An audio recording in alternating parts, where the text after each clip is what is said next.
Some bodies from Team Klaw. Today I'm going to be explaining some requirements for grinders and people wanting to join our team. Before I get into this, let me explain some key things to remember for everyone. Don't be toxic. Toxicity will ruin your reputation. Try and get to know our members. Getting to know our members is a great way to get noticed. Like, we have a Discord, which you all should join. Our members are active on that almost every day, and it's a great way to meet our members. And lastly, just, keep up with, Klaw news and everything, about our members. Support all of us.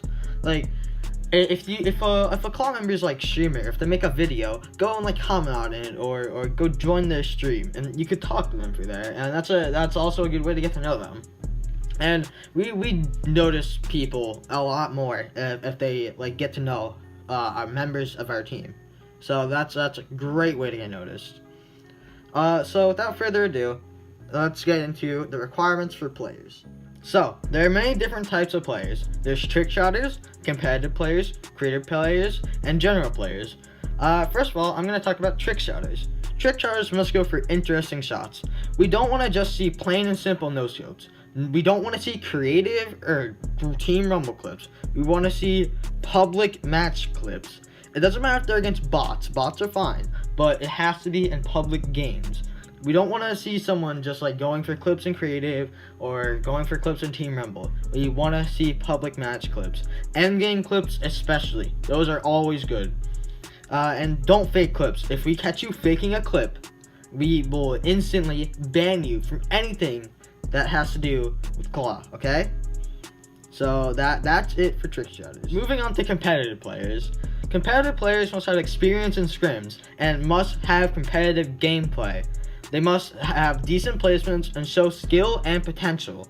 That's basically it for comp players. Just be good in scrims, and play competitively, and also show us gameplay. We don't want to just see a screenshot or a picture of a placement or something, because there's no way for us to tell if that's real or if that's fake, okay? Now on to creative players. Creative players must be different. Think about what I just said. Different doesn't mean building on a different map or something like that. You have to do things other players aren't. We don't want to just see someone do the same 3 high ground retakes over and over again. We also don't want to see people just spamming edits and builds randomly. If you want to try and get in through nice edits, they have to show skill, not just using scroll wheel to reset builds super fast. Basically, just don't do what everyone else is doing.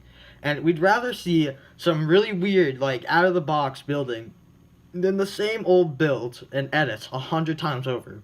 Now going on to general players. General players must show skills in public matches and so that they can play all game modes, decently. They must be good in creative, competitively, trick shotting, it's always good to have. And they must be good in public game modes. It's not specific. They don't have to be specific to one game mode.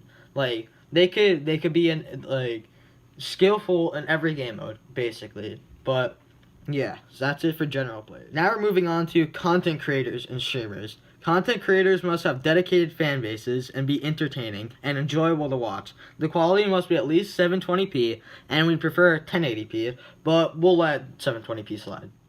Thanks for watching. Maybe we'll see you in the team soon, cuties.